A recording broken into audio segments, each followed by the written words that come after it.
Salut les serial readers, je vous retrouve aujourd'hui pour le Halloween Book Tag. C'est Lilia de la chaîne Lire avec Lilia qui m'en a parlé la semaine dernière et on se dit que ça pouvait être sympa que je le fasse également puisque comme vous pouvez vous en douter, elle l'a déjà fait sur sa chaîne. Je vous mets le lien de sa vidéo en barre d'informations. Ce tag comporte 9 questions sur le thème d'Halloween et sur le thème du livre et on commence tout de suite. Quel est ton livre d'horreur préféré? Alors je n'ai pas de livre préféré pour Halloween à proprement parler, pour la simple et bonne raison que je ne lis pas de livres qui font peur.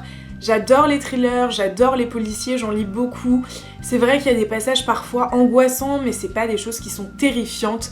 C'est pas des livres qui m'effraient au plus haut point, qui m'empêchent de dormir.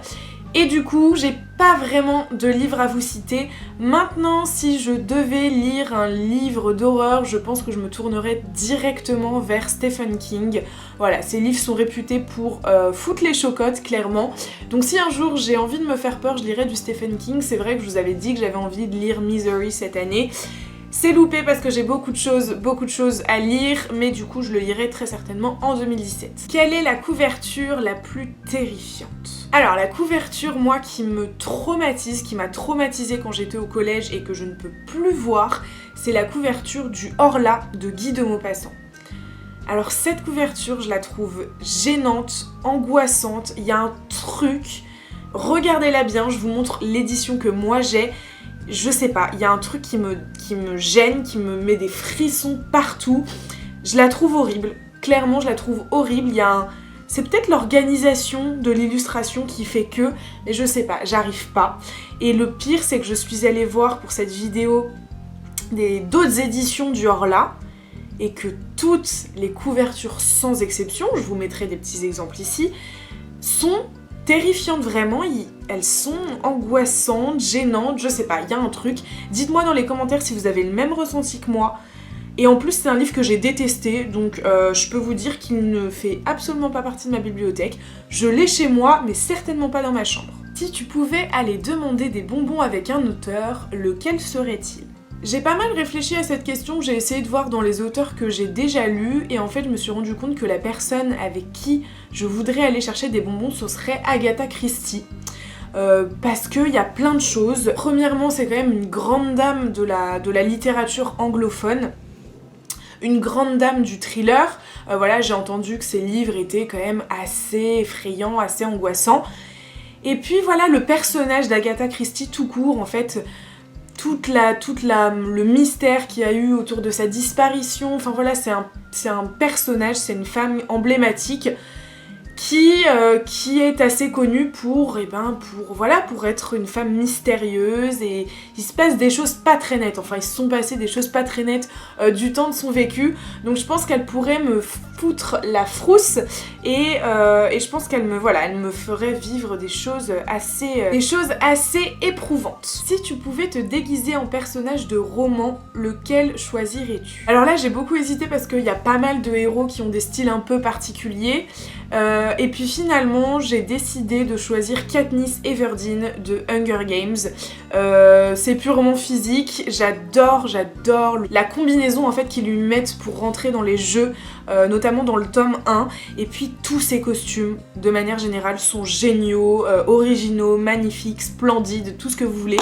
Donc voilà, je pense que pour Halloween je me déguiserai en Katniss Everdeen, et puis j'avais pas mal hésité avec Daenerys Targaryen, et puis finalement j'ai préféré Katniss parce que déjà physiquement on match plus qu'avec Daenerys. Et puis en plus ce serait de la triche parce que j'ai pas lu les Game of Thrones, j'ai vu la série mais j'ai pas lu les livres. Quel objet de roman aimerais-tu trouver dans ton sac à bonbons? Pareil, même chose, j'ai pas mal hésité et puis finalement je me suis dit que la potion magique, enfin un flacon de la potion magique Felix Felicis de Harry Potter, ça pouvait être franchement pas mal. C'est un trait de caractère, non, une caractéristique que vous connaissez pas chez moi, mais je suis pas quelqu'un qui a de la chance dans la vie, malheureusement. Et franchement, prendre la potion Felix Felicis pour me donner, quelques heures de chance, ça me ferait tellement plaisir. Voilà, j'aimerais bien savoir ce que les gens chanceux vivent tous les jours, parce que moi, mon quotidien, il m'arrive des choses qu'à moi, quoi. Enfin, c'est ce que je me dis, je sais qu'il n'y a pas que moi, mais voilà. De la chance, s'il vous plaît, pour mon Halloween. Dans quel monde fictif aimerais-tu fêter Halloween? Toute personne normalement constituée répondrait Poudlard, mais pour être un petit peu plus original, je vais vous parler de l'île de Miss Peregrine et les enfants particuliers, pour pas mal de raisons en fait. La première étant que c'est une île très mystérieuse, il fait toujours moche, il fait gris, il fait sombre, il y a de la brume, il y a pas beaucoup de civilisation, enfin voilà, c'est une ambiance et une atmosphère déjà qui sont assez angoissantes et assez pesantes.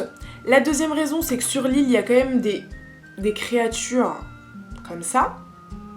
Alors personnellement, j'aimerais pas me retrouver nez à nez avec ce genre de personnage. Si quelqu'un ose me dire que cette créature n'est pas effrayante, j'ai un petit peu du mal à la croire, voilà. Et la troisième raison, c'est que les personnages, tout simplement, j'adore les personnages de Miss Peregrine, je les trouve hyper attachants. Et mine de rien, je les trouve pas très rassurants non plus, hein. Si vous avez lu les romans de Ransom Riggs, vous devez savoir qu'ils sont pas... ils sont particuliers. Voilà, le titre le dit bien et ce serait assez surprenant finalement de vivre avec ce genre de personnage. Donc voilà, je dirais le monde de Miss Peregrine. Avec quel méchant n'aimerais-tu pas te retrouver dans le noir? Le méchant avec lequel j'aimerais pas me retrouver, ce serait Gollum du Seigneur des Anneaux. C'est un personnage que j'adore, que je trouve à la fois extrêmement mignon et à la fois horriblement effrayant. Mais j'aimerais pas me retrouver dans le noir avec lui parce que si vous connaissez ce personnage, vous devez savoir qu'il est légèrement schizophrène, qu'il est pas tout seul dans sa tête, et franchement me retrouver dans le noir avec lui alors que je ne sais pas si à ce moment-là il est gentil, méchant, limite je préfère me retrouver avec Voldemort, au moins je sais à quoi m'en tenir, mais alors Gollum, je saurais pas sur quel pied danser. Quel est ton bonbon d'Halloween préféré? Personnellement, les bonbons d'Halloween me font pas forcément kiffer, vraiment les bonbons d'Halloween quoi. Mais pour rester dans le thème, disons que celui qui me déplaît le moins, c'est le bonbon serpent. Voilà, de manière générale, les bonbons d'Halloween, ils sont tous en gélatine et c'est assez chimique, c'est pas super bon comme bonbon. Tous les bonbons sont en gélatine, me direz-vous. Bref, donc ouais, je dirais le serpent. Et pourquoi pas les bonbons Harry Potter. J'en ai jamais goûté. Et je pense que ça... Enfin voilà, sur le thème Halloween, je pense que... on peut faire quelque chose, quoi. Préférerais-tu ressembler à un vampire, un loup-garou, un chasseur d'ombre ou un zombie? Alors là, mon choix, il est incontestable, c'est-à-dire que je ne reviendrai pas sur ma parole, j'y ai même pas réfléchi, je veux ressembler à un vampire. Depuis Twilight et depuis la série True Blood, j'ai bâti un espèce de fantasme autour du vampirisme. Un vampire, c'est sexy, c'est hautain, ça se prend pour la 7e merveille du monde, et j'adore ce genre de personnage, voilà, qui a énormément de dédain, et pour moi, le vampire, il est représenté comme ça. J'adore, je veux être un vampire. Alors qu'un loup-garou, bon, un loup-garou ça passe à la limite, mais alors un zombie, mais qui veut ressembler à un zombie, hein? Et puis un chasseur d'ombre, bah ma foi, je ne connais pas les chasseurs d'ombre puisque je n'ai pas lu le roman Shadowhunters. Donc je m'en passerai bien. Et voilà, cette vidéo est maintenant terminée, j'espère qu'elle vous aura plu. Si ce tag vous plaît, n'hésitez pas à le reprendre sur votre chaîne, sur votre blog, peu importe où vous voulez. N'hésitez pas également à réagir dans les commentaires parce que j'aime toujours autant vous lire, surtout quand on fait des tags, j'aime beaucoup comparer nos réponses. Voilà, dites-moi ce que vous allez lire pour Halloween, si vous avez déjà commencé quelque chose. Sur ce, je vous souhaite de merveilleuses lectures, un effrayant Halloween et je vous dis à la semaine prochaine. Ciao!